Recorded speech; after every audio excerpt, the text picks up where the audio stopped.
начальник отдела управления имуществом, Министерства имущества и земельных отношений Республики Бурятия. Пожалуйста. Как я понимаю, сегодняшний доклад, вернее, сегодняшнее обучение, да, у нас осуществляется среди юристов муниципальных образований. Наше министерство проводит выездные совещания на местах, в районах. Практически все районы Республики Бурятия за последние 3 года мы объездили. Вот узнаю некоторые лица, уже знакомые сидят, с которыми мы непосредственно контактируем. Но те, кто не знает, представлюсь, моя фамилия Саликова Елена Сергеевна, начальник отдела управления по имуществу Республики Бурятия. Мой доклад посвящен теме, которая на слайде представлена, особенности управления распоряжением муниципальной собственности. Начнем с того, что в соответствии со статьей 209 ГК РФ Гражданского кодекса Российской Федерации собственнику принадлежат права владения, пользования, распоряжения своим имуществом. В рамках этих прав собственник к своему усмотрению совершает в отношении принадлежащего ему имущества любые действия, которые не противоречат закону, в том числе отчуждает свое имущество, собственность другим лицам, передает ему, оставаясь собственником, права владения, пользования, распоряжения, отдает имущество в залог и обременяет другими способами, распоряжается иным способом. Разберем каждый из указанных способов распоряжения муниципальным имуществом, применяя их к имуществу, находящемуся в муниципальной собственности. Под отчуждением имущества понимается передача физическим лицом или же организации принадлежащего им имущества в собственность другого физического лица или организации, последствием которой является переход права собственности на имущество. Отчуждение у нас существует 2 форм, как возмездная форма, так и безвозмездная. Под возмездным отчуждением муниципального имущества понимается приватизация муниципального имущества. Это законом установленная формулировка. Безвозмездное отчуждение муниципального имущества в действующем законодательстве предусматривается только передача между публично-правовыми образованиями. То есть муниципальное образование, районы либо поселенческого уровня вправе передавать имущество, принадлежащее муниципалитету, только собственность Российской Федерации, либо собственность субъекта Российской Федерации, в частности Республики Бурятия, да, либо собственность иного муниципального образования. То есть поселение может передать собственность района, либо район в собственность поселения. Это и понимается безвозмездная передача имущества, то есть отчуждение фактически, в соответствии с которым в результате которого происходит переход права собственности на имущество. Остановлюсь на частностях возмездного и безвозмездного отчуждения муниципального имущества.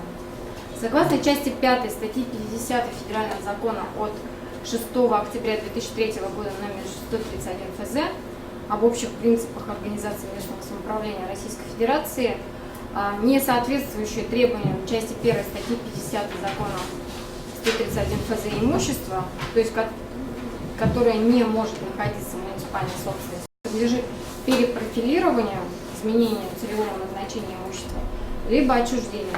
Что такое перепрофилирование? Если, допустим, у вас учреждение здравоохранения, предположим, как пример, да, сейчас учреждения здравоохранения у нас республиканские все, раньше они были муниципальными учреждениями здравоохранения. Допустим, учреждение здравоохранения, у них в оперативном управлении, предположим, находится объект под названием баня, предположим, да? Баня не совсем соответствует целям деятельности, целям создания этого учреждения здравоохранения, соответственно, учреждение может принять решение по изменению назначения данного объекта, перепрофилировав его из бани, изменив назначение, предположим, на, не знаю, прачку. Да, что-нибудь типа прачки, или же для хознужд, либо гараж, либо еще что-либо. Иное назначение. Что касается отчуждения, соответственно, если, опять же, возвращаясь к тому, что если это имущество не соответствует полномочиям органа местного самоуправления, орган местного самоуправления может передать это имущество по полномочиям в субъект, либо в Российскую Федерацию, либо же приватизировать данное объект. Приватизация имущества, находящегося в собственности муниципального образования, собственность физических и юридических лиц осуществляется в соответствии с федеральным законом от 21 декабря 2001 года номер 178 ФЗ о приватизации государственного муниципального имущества. Обращаю внимание на то, чтобы муниципальными образованиями не совершались нарушения в области при отчуждении принадлежащего им имущества, необходимо в обязательном порядке соблюдать требования, установленные данным законом, 178 федеральным законом о приватизации государственного муниципального имущества. Этот закон предусматривает о том, что муниципальное имущество, а также государственное имущество может отчуждаться собственность других юридических лиц, коммерческих организаций, либо физических лиц только посредством торгов. Одним из принципов закона о приватизации является то, что органы местного самоуправления приватизируют муниципальное имущество самостоятельно. Орган местного самоуправления вправе отчуждать муниципальное имущество только через торги, за исключением продажи муниципального имущества при реализации арендатором преимущественного права выкупа арендуемого имущества в соответствии с федеральным законом от 22 июля 2008 года номер 159 ФЗ об особенностях отчуждения недвижимости, находящейся в государственной собственности субъектов или муниципальной собственности и арендуемого субъектами малого и среднего предпринимательства. При приватизации муниципального имущества это имущество должно быть свободным от прав третьих лиц, то есть не должно быть обременено залогом, не должно быть предметом спора и под арестом. В соответствии с законом 178 ФЗ о приватизации государственного муниципального имущества подлежит имущество за исключением земельных участков без объектов недвижимости, природных ресурсов, государственного муниципального жилищного фонда, госрезерва, государственного муниципального имущества, находящегося за пределами территории Российской Федерации и в случаях, предусмотренных международными договорами. Затем закон приватизации предусматривает то имущество, которое не подлежит отчуждению, имущество, которое отнесено федеральными законами к объектам гражданских прав, оборот которых не допускается, это изъятые из оборота объекты, а также имущество, которое в порядке, установленном федеральными законами, может находиться только в государственной и муниципальной собственности. Закон о приватизации предусматривает исчерпывающий перечень способов приватизации муниципального имущества. Их в целом 10. На представленном слайде вы видите все способы. Это, значит, у нас преобразование унитарного предприятия в акционерное общество, продажа акций акционерных обществ в специализированном аукционе, продажа имущества на аукционе, на конкурсе, без объявления цены, посредством публичного предложения, продажа акций по результатам доверительного управления, преобразование унитарного предприятия в общество с ограниченной ответственностью, внесение имущества в качестве вклада в уставный капитал акционерных обществ и продажи за пределами территории Российской Федерации акций акционерных обществ. Но в целом наиболее распространенными способами приватизации являются только 3 из них. Это продажа имущества на аукционе, продажа посредством публичного предложения и продажа без объявления цены. Конечно, в частности, наше министерство применяет еще и другие способы, в частности, преобразование унитарных предприятий в акционерное общество, внесение имущества в качестве вклада в уставный капитал акционерных обществ. Насколько мне известно, у муниципальных образований не у всех есть акционерное общество. Это редкие случаи. Допустим, в Баунтовском районе есть акционерное общество, только насколько мне известно. Как правило, муниципалитет у нас создает общество с ограниченной ответственностью. Естественно, у них есть группа еще. Вообще, применительно к закону о приватизации, я хотела бы остановиться на таких распространенных способах, которые я назвала в начале. 3. Это аукцион посредством публичного предложения без объявления цены продажи. В целом, до реализации полномочий по приватизации муниципального имущества органам местного самоуправления необходимо в обязательном порядке принять следующие акты, которые приведены на представленном слайде. Это порядок управления распоряжением имуществом, находящимся в муниципальной собственности. Данное требование установлено у нас законом 131 ФЗ статьей 35. Затем порядок планирования приватизации муниципального имущества должен быть разработан органом местного самоуправления, утвержден соответственно. Это у нас требование закона 178 ФЗ. Порядок принятия решения об условиях приватизации муниципального имущества, порядок разработки и утверждения условий конкурса, контроля за их исполнением и порядок утверждения победителям конкурса и исполнения условий конкурса. Затем должен быть порядок подведения итогов продажи муниципального имущества и порядок заключения с покупателем, победителем торгов договора купли-продажи без объявления цены и порядок оплаты имущества, находящегося в муниципальной собственности.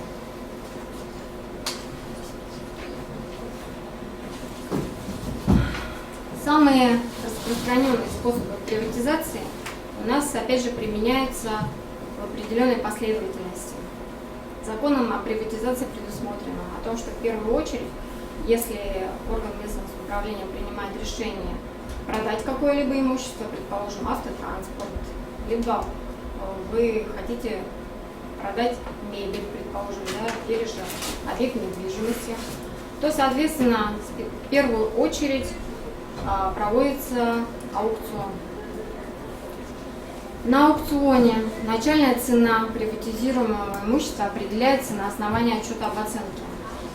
То есть независимая оценочная организация в соответствии с отчетом об оценке вам определяет рыночную стоимость объекта, который вы будете в последующем реализовывать. В случае, если у вас аукцион признается несостоявшимся по причине отсутствия поступивших заявок, в этом случае орган местного самоуправления вправе применить следующую процедуру. Способ приватизации – это продажа имущества посредством публичного предложения.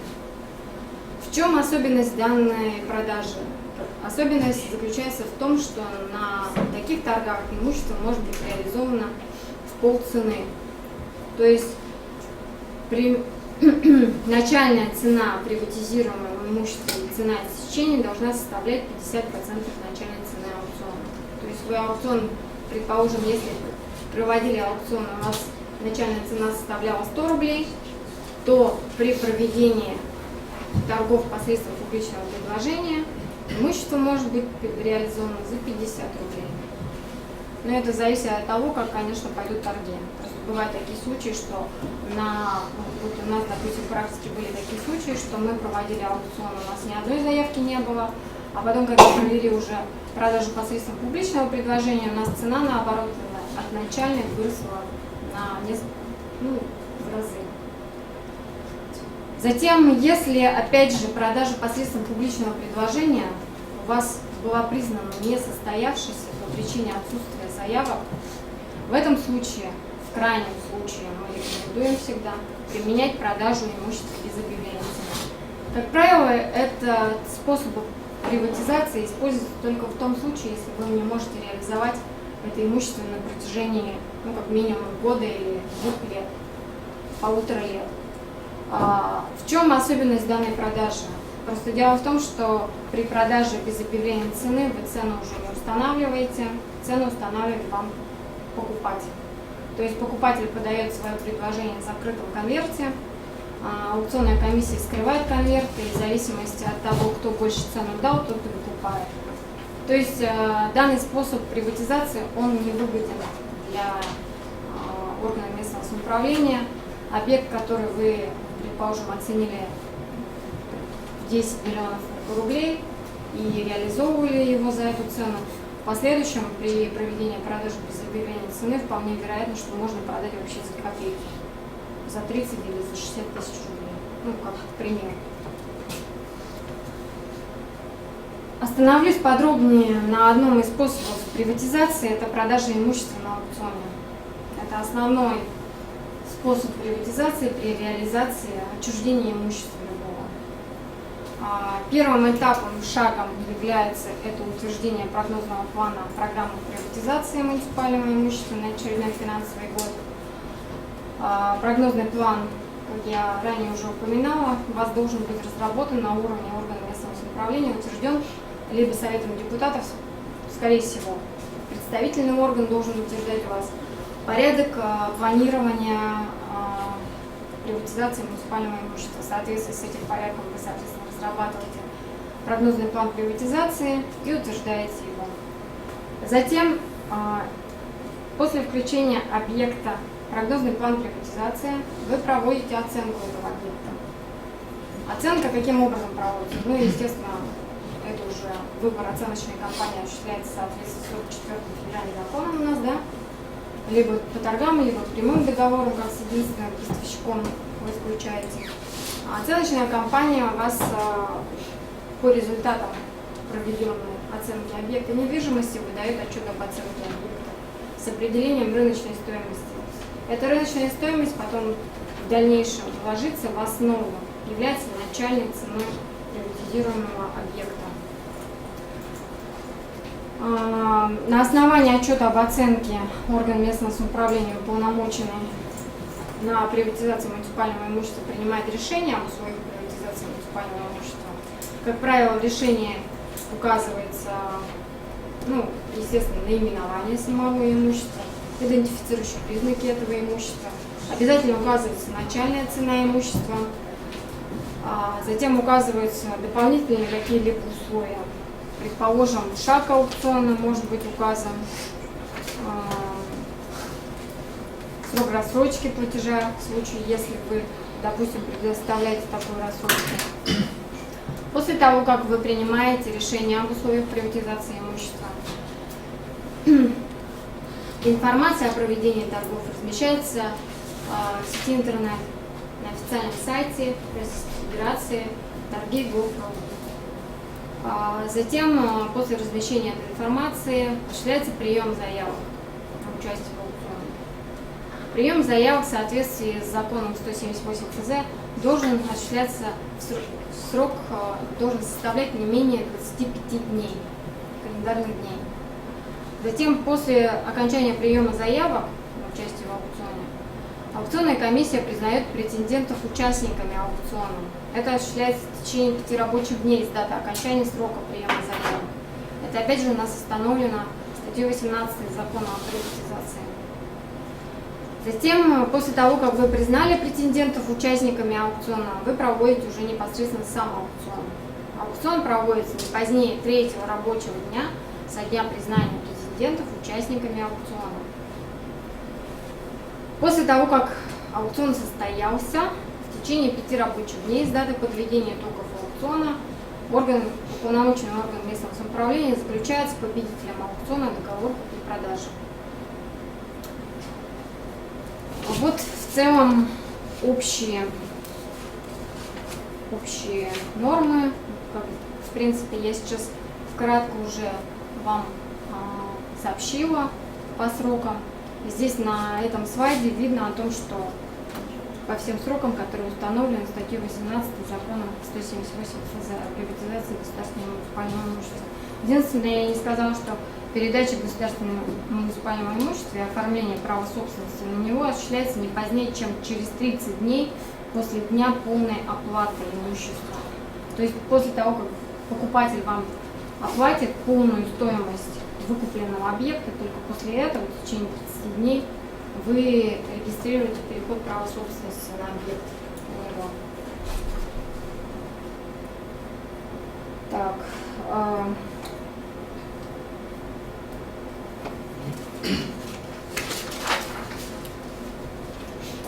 В начале своего доклада я уже упомянула о том, что закон о приватизации не распространяется на те случаи, когда арендатор, являющийся субъектом малого и среднего предпринимательства, реализует свое право преимущественного выкупа арендуемого им имущества.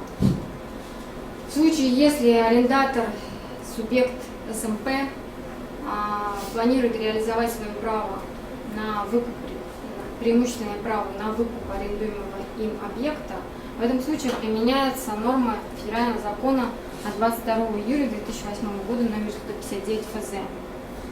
При этом, в соответствии с этим законом, преимущественное право на приобретение арендуемого имущества может быть реализовано субъектом СМП при одновременном соблюдении следующих условий 159 Федерального закона. Во-первых, если договор аренды муниципального имущества заключен был с ним до 1 июля 2013 года, при этом он арендовал данное имущество с указанной датой непрерывно. Затем, второе условие. У субъекта малого и среднего предпринимательства должна отсутствовать задолженность по арендной плате за имущество, неустойкам, штрафам, пеням на день заключения договора купли-продажи арендуемого имущества. И третье условие, если арендуемое им имущество не включено в утвержденный в соответствии с федеральным законом о развитии малого и среднего предпринимательства Российской Федерации перечень муниципального имущества, предназначенного для передачи в владение и пользования субъектом СМП. Ну и, естественно, главное требование, опять же, выкупающий объект физическое лицо или же юридическое лицо должно подтвердить о том, что оно является субъектом малого и среднего предпринимательства. Далее, как я уже вначале упоминала, да, отчуждение имущества может быть либо возмездным, либо безвозмездным. Возмездная приватизация мы уже с вами рассмотрели кратко. Затем остановимся на безвозмездной передаче муниципального имущества. Безвозмездная передача муниципального имущества допускается законом только в собственность субъекта Российской Федерации, собственность Российской Федерации или же собственность иного муниципального образования. Аналогичная безвозмездная передача муниципального имущества процедура применяется при принятии имущества из федеральной собственности, собственности субъекта или иного муниципального образования, собственности вашего муниципального образования. Необходимо учитывать, что передача осуществляется в соответствии с федеральным законом от 22 августа 2004 года, номер 122 ФЗ, тут нижняя строка красная подведена. В соответствии с этим законом имущество муниципалитета передается на другой уровень в следующих случаях, если нахождение имущества муниципальной собственности не допускается, в том числе в результате разграничения полномочий между федеральными органами государственной власти, органами субъекта и органами местного самоуправления. И в следующем случае, если указанное имущество используется федеральными органами госвласти, органами госвласти субъектов Российской Федерации, государственными унитарными предприятиями или же государственными учреждениями, созданными Российской Федерацией или субъектами Российской Федерации. Ну, как пример могу привести, предположим, сейчас у нас осуществляется очень активно передача объектов из муниципальной собственности, которые используют государственные учреждения Республики Бурятия МФЦ. То есть МФЦ у нас сидят на площадях, которые находятся сейчас пока в муниципальной собственности, и Минимущество совместно с органами местного самоуправления осуществляет процедуру передачи имущества из собственности муниципальных районов в собственность Республики Бурятия. Эта передача осуществляется по полномочиям и соответствует первому случаю. В случае, если нахождение указанного имущества в муниципальной собственности фактически не допускается в результате разграничения полномочий между субъектами Российской Федерации и муниципальным образованием.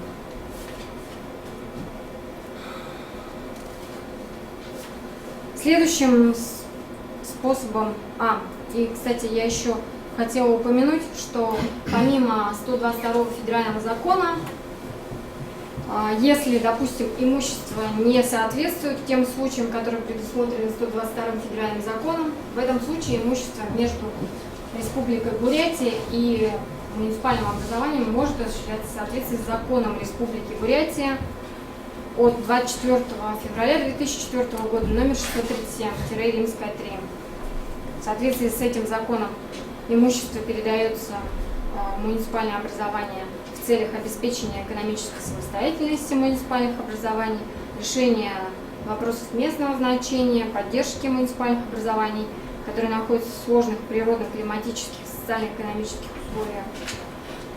В частности, хочу сказать, что в соответствии с данным законом Республики Бурятия номер 637-3 активно передается имущество и собственности Республики Бурятия на муниципальный уровень. Автотранспорт тот же самый, мебель, компьютерная техника. На основании заявок, которые у нас подают органы местного самоуправления, Минимущества.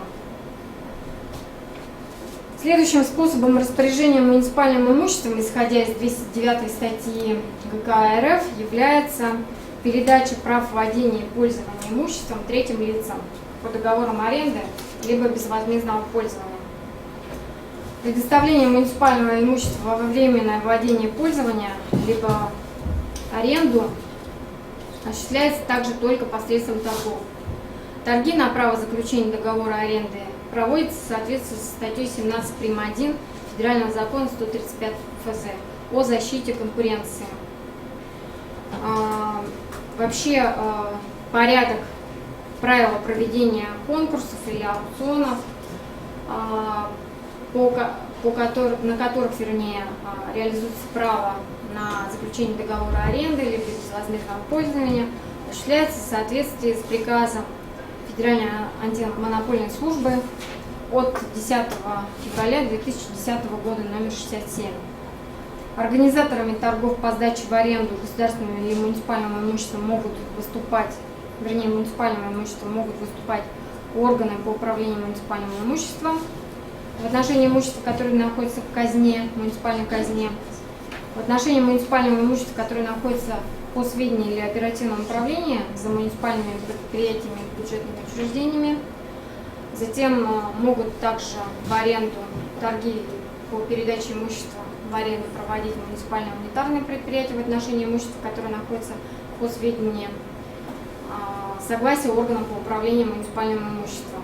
И муниципальные бюджетные автономные казенные учреждения также могут проводить торги по передаче имущества в аренду в отношении имущества, которое закреплено за ними на праве оперативного управления, только по согласованию с учредителем либо собственником имущества. Следующим способом распоряжения муниципальным имуществом это является передача имущества третьим лицам. При этом прав владения, пользования и распоряжения муниципальным имуществом, оставаясь при этом собственником этого имущества. Здесь речь идет о праве оперативного управления и праве хозведения. Право оперативного управления. В оперативном управлении орган по управлению муниципальным имуществом закрепляет у нас имущество за муниципальными учреждениями, будь то казенные, автономные или бюджетные учреждения. В чем заключается право муниципальных учреждений по распоряжению данным имуществом?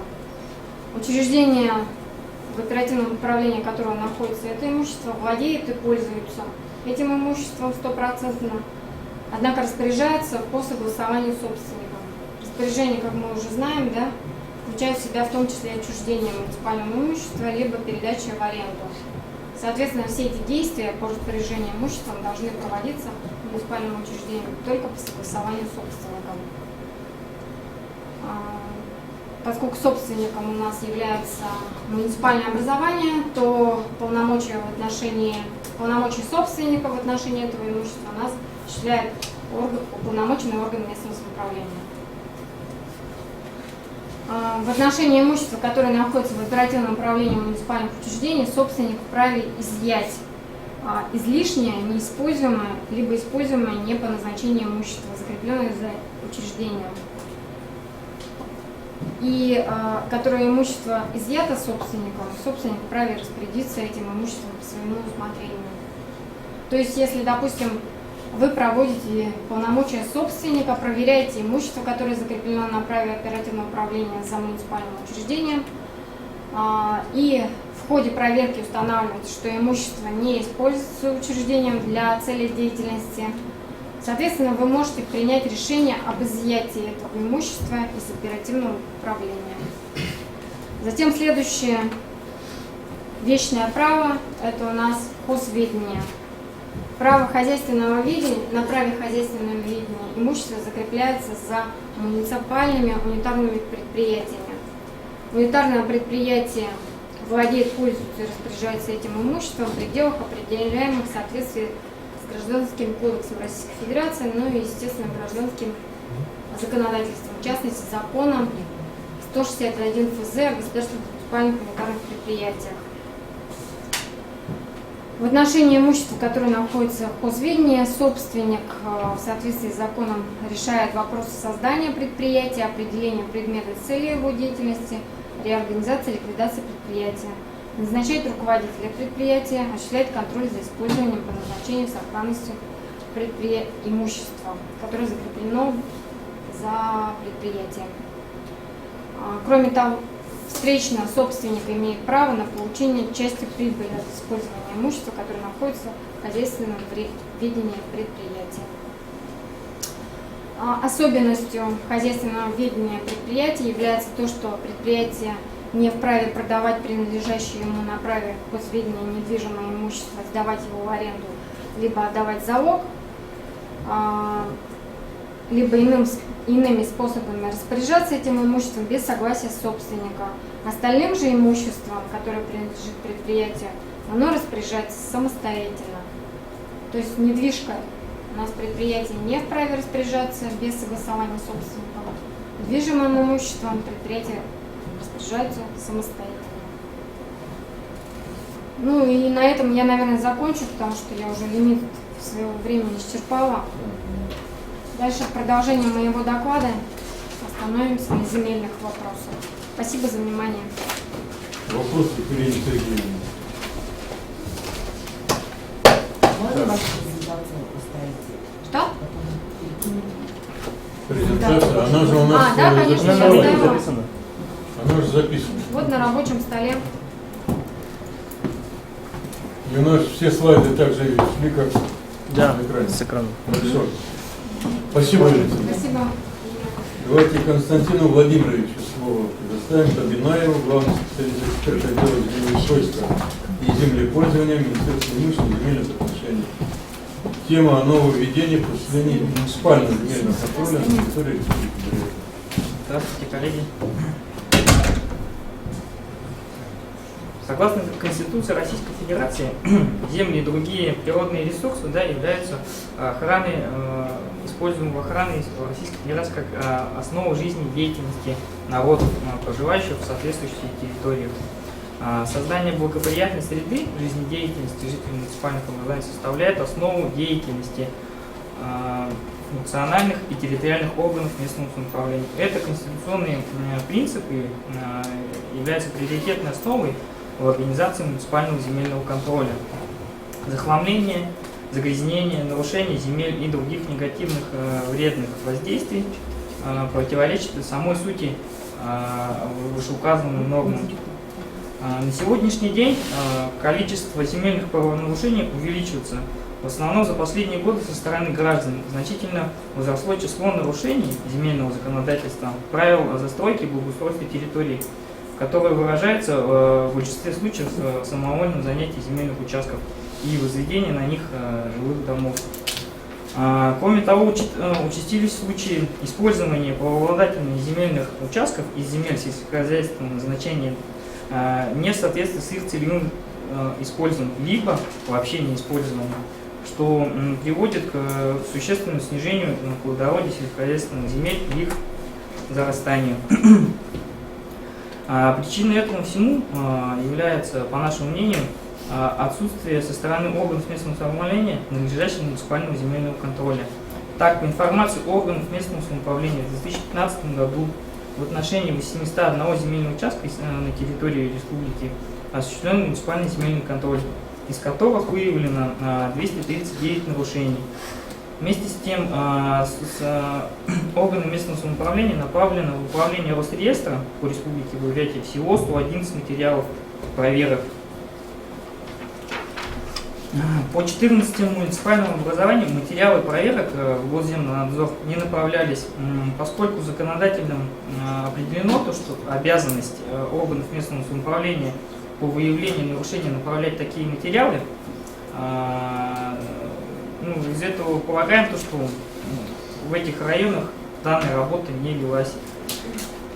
Это связано с тем, что в законодательстве есть, как сказать, пробелы. Вот в этой связи, в целях совершенствования государственного земельного надзора и муниципального земельного контроля в исполнении поручения президента Российской Федерации от 26 октября 2012 года по законодательной инициативе правительства России принят федеральный закон 294 о внесении изменений в отдельные законодательные акты Российской Федерации, вступившие в силу с 1 января 2015 года. Данным законом утверждены новая редакция главы 12 Земельного кодекса, определены понятия государственного земельного надзора, муниципального земельного контроля, права должностных лиц, уполномоченных на осуществление Госземнадзора, Кроме того, указанный закон наделил полномочия субъектов Российской Федерации по установлению порядка осуществления муниципального земельного контроля.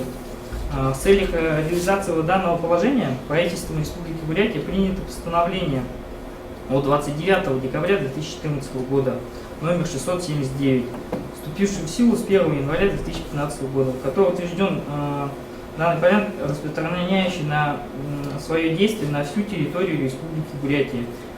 При разработке указанного постановления принималось во внимание единство подходов и осуществлению как муниципального, так и государственного земельного надзора.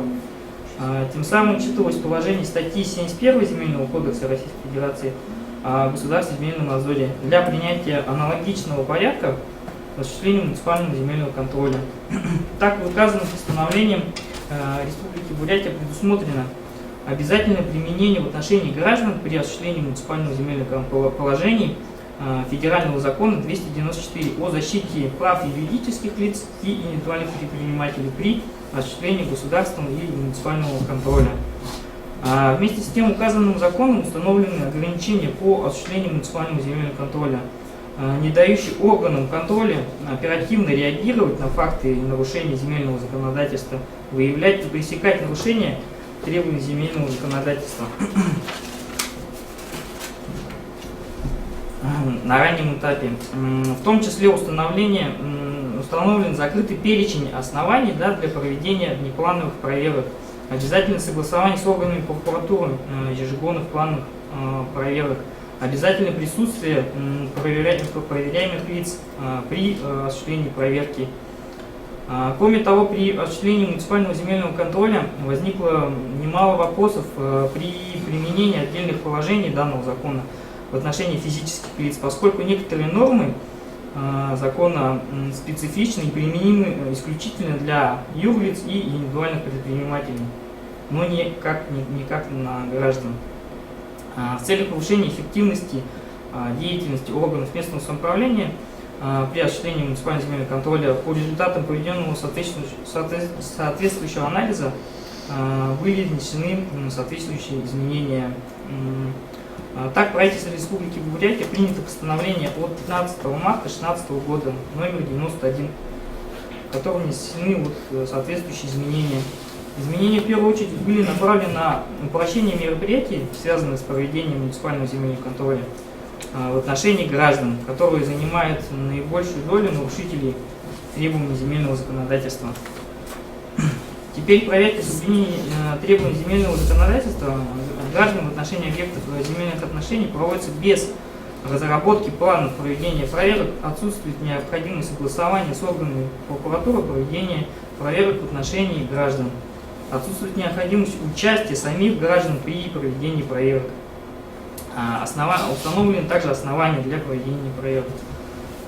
Так, основания следующие. Поступление в орган муниципального земельного контроля, обращение или заявление граждан, юридических лиц, информации от органов госвласти, от органов местного самоуправления, а также из средств массовой информации о нарушениях требований действующего законодательства, в котором предусмотрена административная ответственность. Также при выявлении и проведении плановых рейдовых осмотров обследования объектов земельных отношений признаком нарушения требований законодательства Российской Федерации, также законодательства Республики Бурятия, также в котором предусмотрена административная ответственность. Кроме того, указанным поправками установлен ряд других уточняющих положений, касающих действий органов местного самоуправления. Кроме того, порядком осуществления муниципального земельного контроля субъектом Российской Федерации статья 72 Земельного кодекса предусматривает и принятие нормативных правовых актов органов местного самоуправления в соответствии с которым осуществляется муниципальный земельный контроль, то бишь муниципальный правовой акт, административный регламент по осуществлению муниципального земельного контроля. Кроме поправок в земельное законодательство в области земельного контроля, поправки были внесены также в федеральный закон 294 о защите прав юридических лиц и индивидуальных предпринимателей при осуществлении проверок. Так, в данный закон введена статья 13.2, которая предусматривает новое мероприятие контроля, не являющееся проверкой. Это плановые рейдовые осмотры, к которым относятся осмотры и обследование земельных участков. Плановые рейдовые осмотры проводятся уполномоченным должностным лицом органа государственного контроля, муниципального контроля в пределах своей компетенции. Основанием для проведения таких осмотров являются плановые рейдовые задания. В данной статье также указан алгоритм действий органов контроля в случае выявления при проведении плановых рейдовых осмотров нарушений обязательных требований. Органы контроля принимают меры по пресечению выявленных нарушений, сообщают об этом в письменном виде руководителю органа контроля. Руководитель органа контроля принимает решение о внеплановой проверке юридического лица или индивидуального предпринимателя. Одновременно с этим статьей 13.2 указанного закона на органы местного самоуправления также возлагается обязанность по принятию порядка оформления плановых рейдовых заданий на проведение плановых рейдовых осмотров, обследования земельных отношений и порядка оформления результатов плановых рейдовых осмотров, то бишь также административные регламенты по проведению этих мероприятий. В целях оказания методической помощи муниципальным образованием Минимуществом разработаны модельные правовые акты, устанавливающие порядок вышеуказанных норм. Эти порядки размещены на сайте Минимущества в разделе «Работа с муниципальным образованием». Также органов местного самоуправления нами доводилось в июле месяце и в августе месяце с просьбой принять такие акты. Так. То есть по имеющейся у нас информации, то есть данные акты не приняты не во всех районах, а именно, получается, в Баргузинском, Бичурском, Жидинском, Равнинском, Евалгинском, Кабанском, Тижингинском, Муйском, Ухшибирском, Акинском, Северобайкальском, Тункинском. Хотелось бы, конечно, попросить представителей этих районов отработать в этом плане. Также необходимо отметить, что мероприятие по проведению плановых рейдовых осмотров, обследования объектов земельных отношений является более действительным, действенным при выявлении фактов нарушений требований земельного законодательства. Так вот, на примере Прибайкальского района, то, что по практике проведения вот этих плановых рейдовых осмотров было выявлено совместно с Росреестром нецелевое использование, как вы знаете, то, что в прибрежных поселениях Байкала земельные участки, находящиеся в ИЖС, фактически используются как торгбазы. То есть по этим плановым рейдовым осмотрам выявлены нарушения и также проведены соответствующие проверки. Что касается уменьшения правонарушений, связанных с самовольным занятием земли, то в исполнении поручения главы Республики Бурятия Минимуществом разработано и 16 марта 2016 года правительством Республики Бурятия принято распоряжение 143-Р, направленное на обеспечение взаимодействия территориальных органов, федеральных органов, исполняющих Госземнадзор, с органами местного самоуправления, также с Минимуществом. Данные мероприятия направлены по решению вопросов, связанных с осуществлением мероприятий по предупреждению, выявлению и пресечению самовольного строительства и незаконного размещения объектов движимого имущества. В целях координации мероприятий, выработки комплексных мер по указанному вопросу данного распоряжения предусмотрены пошаговые действия органов местного самоуправления и федеральных органов по пресечению самовольного строительства. Также хочу обратить ваше внимание на то, что в настоящее время в Республике Бурятия органы местного самоуправления сельских поселений меньшинство не располагает необходимым кадровым, техническим и организационными ресурсами, необходимыми для осуществления муниципального земельного контроля. В этой связи в Бамбурском, Бичурском, Джидинском, Заиграевском, Закаменском, Иволгинском, Кабанском, Курмуканском, Кяхтинском, Прибайкальском, Семигинском, Тарбагатайском, Хоринском районах переданы полномочия по осуществлению муниципального контроля с уровня сельского поселения на уровень района. В районах, которые же не передали указанные полномочия, в данном направлении не особо ведется работа в этом направлении сельских поселений именно. В этой связи на федеральном уровне, да, 3 июля 2016 года принят федеральный закон 335 о внесении изменений также в статью 72 Земельного кодекса Российской Федерации.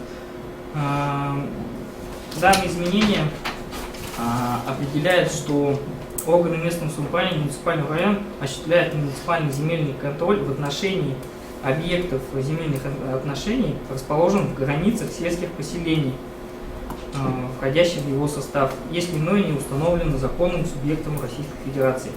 В соответствии со статьей 14 Федерального закона 131 ФЗ об общих принципах органов местного самоуправления вопросы местного значения, предусмотренные пунктом 20 части 1 статьи 14 данного федерального закона, в том числе осуществление муниципального земельного контроля в границах городского поселения, с 1 января 2015 года территории сельских поселений решаются органами местного самоуправления муниципальных районов, если указанные вопросы не установлены законом субъектов Российской Федерации.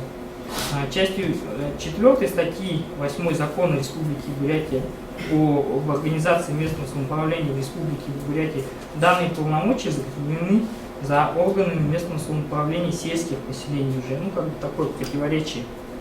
В этой связи Минимуществом сейчас в настоящее время подготавливается проект распоряжения, проект закона о внесении изменений в данный закон. Данный законопроект исключает вот эту норму, то, что полномочия по осуществлению муниципального земельного контроля возложены на поселение. Тем самым полномочия переходят на уровень района. Это будет уже со следующего года. Также хотелось отметить то, что при проведении муниципального земельного контроля, да, при выявлении нарушений, даже вне зависимости, там, выдали предписание, оштрафовали, вы в любом случае должны направлять материалы проверок в управление Госземнадзора. То есть это законодательством предусмотрено. И сейчас в настоящее время ведется работа прокуратуры по отслеживанию этих мероприятий. Все материалы? Нет, по которым выявлены нарушения. То есть там же можно выявить нарушение, просто дать предписание, да? Такого-то там перенести забор туда-туда. То есть по таким делам некоторые органы местного самоуправления не направляют в органы Госземнадзора, то есть сами между собой решают этот вопрос, тем самым нарушают процедуру. То есть по правилам надо, как выявили, любое нарушение направили в Госземнадзор. Госземнадзор уже в свою очередь проверяет их и штрафует уже их. Это уже административный. Да, уже административное правонарушение возникает. У нас дом заканчивается. Неосновательное обогащение взыскали и все. Да. Сейчас также по неосновательному обогащению тоже, попрошу активно вести работу в этом плане. Сейчас, тем более, у нас с помощью нашего АИС языка, да, наверное, знаете, то есть работа по осуществлению муниципального земельного контроля с помощью АИС языка, она упростилась, то есть можно зайти на сайт, то есть вот АИС языка, посмотреть фактические границы и границы по государственной кадастровой недвижимости. То есть уже там наглядно будет видно, то есть гражданин самовольно захватывает, либо не захватывает. Также, насколько я знаю, некоторые органы Госземнадзора в районах также используют это АИС языка и совместно с органами самоуправления проводят такие проверки. И самое главное, что хочу отметить, то что нововведение этих плановых рейдовых осмотров.